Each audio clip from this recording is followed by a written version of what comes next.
Who do you trust? New York Times! Who else? CNN! Maybe even Fox News! Except don't trust any of them. I don't trust any of them. They're all full of shit. If nothing else with this current election, I think that we've seen the current media establishment's bias on display for all to see. I'm not drawing a moral equivalency between either of the candidates here, and this does not mean that I'm going to stop mocking all of them, as we've done, which in internet land is blasphemy.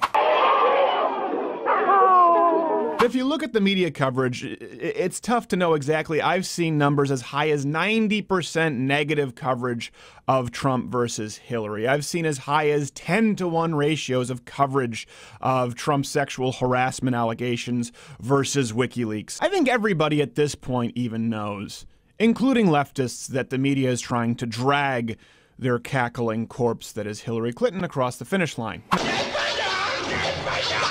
So I want to give you some concrete examples that I think can be fairly put side by side for comparison in how the media has handled Trump scandals and Hillary Clinton scandals. First up, the sex stuff. I think it goes without saying that everybody knows about the infamous grab him by the pussy, which is still funny. So Donald Trump said this, he was caught saying this, he paid the price for saying this, nobody is denying that he said this. But the cascade that followed this with allegations completely unsubstantiated, which dominated the airwaves, burying the WikiLeaks that entire time, got to the point of being absurd. Think about the New York Times feature for a second. A woman simply comes forward, says Donald Trump reached up my skirt in a 747 40-something odd years ago, and it gets published, front page New York Times. That's it. Nothing else was needed. They dined on that for a week. I'm not saying it's okay to do that in first class. If you do it, do business class. You're just between the middle. You're under the radar. Have you ever been in a Turkish prison? Think, Donald, think. Some of these may be true. Some people may have ulterior motives. The truth is probably, as usual, somewhere in the middle. Let's contrast that with the media's handling of the Clintons' long and storied history of sexual abuse. Now, there are so many examples, from inappropriate touching to flat-out allegations of rape, which have been ignored by the media. So let's try and limit it to the ones that directly involve Hillary, because Bill's not running for office. Now, many young people only know the name Monica Lewinsky, and you don't think that it's a big deal that the President of the United States used his position of power for sexual favors from a young, if slightly rotund intern, ruining a perfectly good green dress. Blue? It was blue. She would have looked better in green. What about the names of Paula Jones, Sally Perdue, Catherine Wiley, Jennifer Flowers, Juanita Broderick, among others, who have come forward with actual allegations of rape? Allegations that were more substantiated than the current ones against Donald Trump. How does Hillary Clinton tie into this? Well, she dismissed the accusers against her husband as bimbo eruptions. The Washington Post, not known for being right-leaning, wrote she discredited claims later revealed to be true and worked behind the scenes to help manage the allegations. Of course, when it was convenient for her, hashtag I'm with her, she's breaking through the glass ceiling, she said that all victims of sexual assault deserve to be believed. When asked if the sentiment applied to all of her husband's accusers, many of whom came forward in court, some of whom with which they had to settle huge amounts of cash, she said, and I quote, "I would say that everybody should believe it first, until they are disbelieved on evidence." Also, Hillary Clinton defended a child rapist and laughed about it. You're the devil and that dog is a hell beast. Second example, the media's handling of the Trump Foundation versus the Clinton Foundation. Now, the Trump Foundation has absolutely had some problems, for example, using foundation funds to bail out Donald Trump or family members personally. They failed to register as a nonprofit in certain states prior to fundraising. Now, none of this is good, but if this is here and Newt Gingrich is here, Hillary Clinton is, you can't even see. We don't have a big enough lens. it's too small, believe me. I'll hold it near the camera, that'll big it. Oh, what? That'll big it. The Clinton Foundation, whose board is made up of all the Clintons' closest buddies with no oversight committee, no term limits for board members, and really just no outside voices other than the Clintons and people who don't want to get whacked. Sorry. There's a litany of things we could go through with the Clinton Foundation, sometimes donations being made when she gives private speeches, exchanging of monies that you see in a lot of nonprofit foundations, but the biggest problem, of course, is the Clintons shamelessly accepting of foreign donations. For those who don't know, that's not just frowned upon, it's illegal. It's highly illegal. And some of these donations come from foreign entities in the Middle East who have a vested interest in seeing the toppling of the United States. The Clintons in this campaign, who have so much more money than Donald Trump are funded in part by foreign countries who want you and I to die or start facing Mecca 5 times a day. Which reminds me, sorry, excuse me. Of course, let's not forget about the 2010 Haiti earthquake relief funds, which just mysteriously vanished. Where is the diamond? Where is the diamond? Do you see a diamond? You should have thought of that before you tried to join forces with the Clintons and your Haitian voodoo. You've made your bed. Now lie in it. Number 3, this one's pretty significant. The media's handling of Donald Trump's tax returns versus WikiLeaks. To set the stage, if only the media had demanded the release of Hillary's emails half as ardently as they wanted the release of Donald Trump's tax returns. Now, I'm not saying that Donald Trump shouldn't have released his tax returns. It is customary, and I would have liked to see them. But I really would have liked to see the emails. What did we learn from the WikiLeaks emails? Well, you can click right here on my in-depth video with the top 5 WikiLeaks revelations, which included media collusion, the Clinton Foundation, all kinds of stuff with Podesta, how they screwed Bernie Sanders, and that Barack Obama knew about the private email server. But the media barely covered it, and their justification was, it's illegal to possess these stolen documents. It's different for the media. Okay, that's true. But how were Donald Trump's tax returns procured? The Trump tax returns were stolen as well when they were mailed to the New York Times. You guys didn't object to that. In fact, you jumped all over them. Well, we don't know where those tax returns come from. Well, they weren't. We don't know where those tax returns came from. We're pretty sure WikiLeaks was the Russians.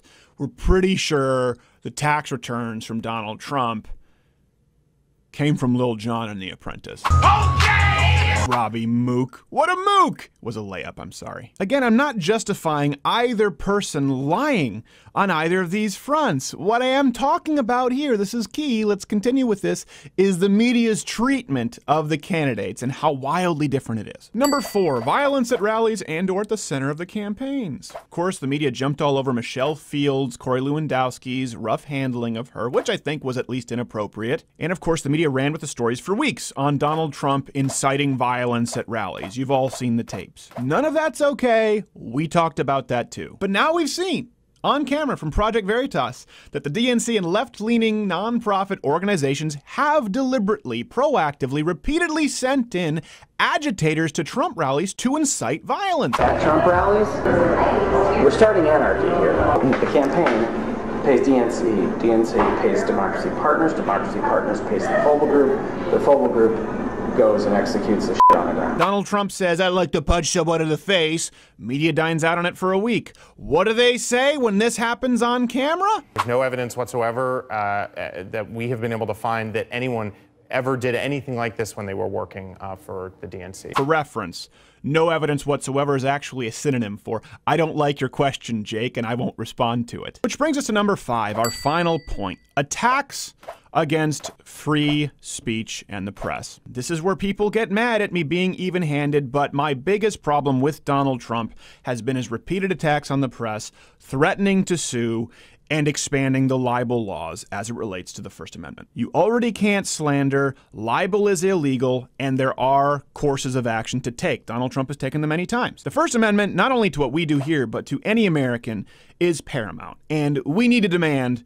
100% adherence and respect to the First Amendment as it exists. So the media will trot out over 3,500 lawsuits from Trump, which granted is a lot, but a lot of those are business related or somehow political. They don't all involve the media. Right now, he's been threatening to sue the New York Times or these publications that have had women come forward without any kind of evidence or substantiation. Now, you don't have the right, and I don't want a candidate who sues for negative coverage or because someone says something about him that he doesn't like, but if someone is coming forward saying this man raped me and there's no proof and it's being run as fact and the people running that know there's no proof, that is libel. That is slander. But the First Amendment doesn't need to be expanded. There are already laws for that, let's be clear. Hillary Clinton, however, wants to eradicate the First Amendment as it stands through a constitutional amendment. We've talked about this. She wants an amendment to overturn Citizens United, which was an amendment to protect free speech as it relates to censorship of political views. I'm not saying there aren't flaws with the implementation of Citizens United. What is important here is Citizens United was ruled on by the Supreme Court specifically because Hillary Clinton was trying to use a loophole law to silence a film that was critical of her. At its core, Citizens United exists because the Clinton mafia tried to squash independent filmmakers under their giant fat boots. Repealing Citizens United would be antithetical to exactly why the First Amendment exists. To protect political speech. Yes, it protects all speech, but it was designed to protect political and religious speech. Not so much Nazi memes or pornography on the internet. Though that too, and this is what's so important, the media who've jumped all over Trump for wanting to sue women who've come forward with no evidence and allegations of rape, not only are fine with the reversal of Citizens United, they support Hillary Clinton. Media, people who are supposed to be informing you, are actively advocating on how to do away with the First Amendment. You had one job to do. Double secret irony alert. One of my favorite quotes from Hillary Clinton. For me, it means that we need a Supreme Court that will stand up on behalf of women's rights, on behalf of the rights of the LGBT community. I guess she didn't have the AAIP at that point. We'll forgive it. That will stand up and say no to Citizens United, a decision that has undermined the election system in the country because of its way of permitting dark, unaccountable money to come into our electoral system. As dark, unaccountable money from outside sources. You know, we've seen that with Donald Trump to the tune of about $40 million. With Hillary Clinton, $143.5 million. And the money's coming your way. You don't ask any questions. That's what's so funny about the Citizens United talk. You have silly Bernie voters and young people who talk about getting money out of politics, and Citizens United has become a buzzword, right? Well, there are two components. You're talking about money in politics, big money in politics. A lot of people are upset by that. Guess what? No one in the history of the United States has benefited from Citizens United in that sense more than the Clintons. But at its core, Citizens United is about free speech. The Clintons want to do away with the aspect of Citizens United that protect free speech. They want to keep the foreign donations to the tune of $140 million while doing away with the right of private, independent filmmakers to create a film exposing Hillary Clinton. This is the kind of corruption that the head writers couldn't even feather into the Underwoods narrative for fear of it being unbelievable. Democracy is so overrated. Listen, I get that many of you out there feel that you have no good choice in this election. You're exhausted with the whole process, and I'm not going to tell you who to vote for. Because I'm not just worried about 2016. I'm hoping that this election will at least allow people to break the cycle and see the blatant corruption and collusion that has happened with both mainstream media and alternative social media as we're seeing now. If anything you've heard in this video is new to you, the references are available at louderwithcrowder.com, but guess what? You're probably not informed enough to vote correctly. All of this is so pivotal that none of it should be new to you. And you have to ask yourself, why didn't I know this? How am I missing this? Because when you dig to the bottom of it, you're left with two answers. Either one that's scary, because you realize you've been proactively lied to and you have to ask yourself, how long has this been going on? Or a second scenario, which is also scary, that you're learning disabled and you never knew. You make me happy. Hey, if you like this video, subscribe. I'm shaking my bosoms for you. I'm going to continue doing... See, I can't even speak because the bosom shaking is ruining my wordplay. I'm going to keep doing this until you hit one of the boxes. There's a subscribe button below, louderwithcrowder.com for references by clicking my face, or there are two videos next to us. Another one's a top 5 list, and another one is the full show. My nipples are bleeding.